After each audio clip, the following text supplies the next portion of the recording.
जय बोलो वात्सल्य वारिधि आचार्य श्री 108 श्री वर्धमान सागर जी की जय।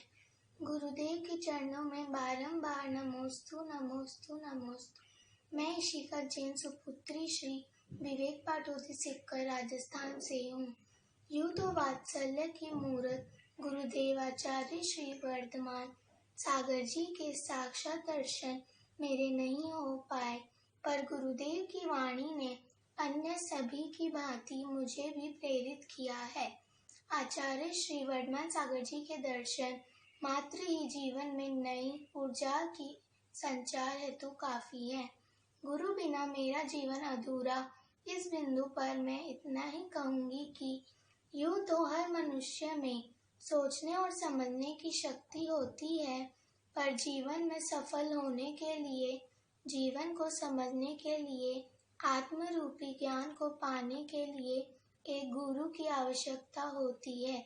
इसी आत्म ज्ञान के लिए गुरु के प्रति श्रद्धा का होना बड़ा आवश्यक है।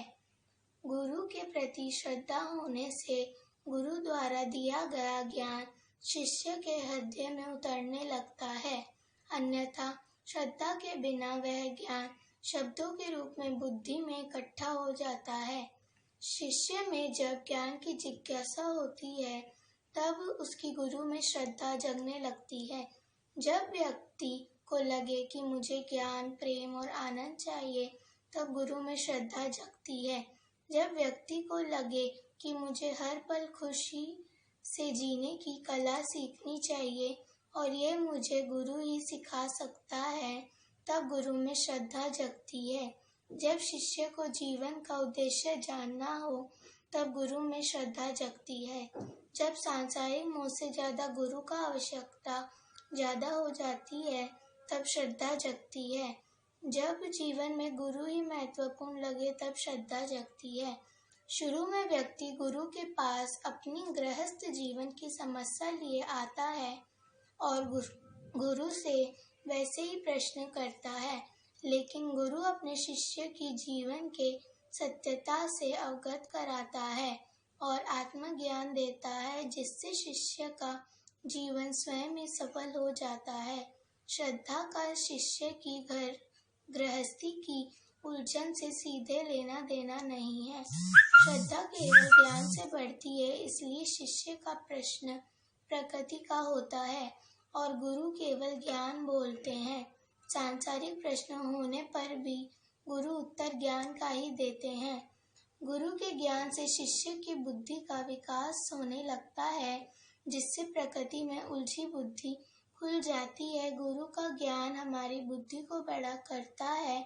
जैसे बड़े पात्र में एक गिलास जितना जल बहुत कम लगता है, लेकिन वही जल गिलास में ज्यादा दिखता है, ऐसे ही प्रकृति में उलझी बुद्धि छोटी होती है, लेकिन जब गुरु बुद्धि का विकास करते हैं, तब प्रकृति की उलझन परेशान नहीं करती।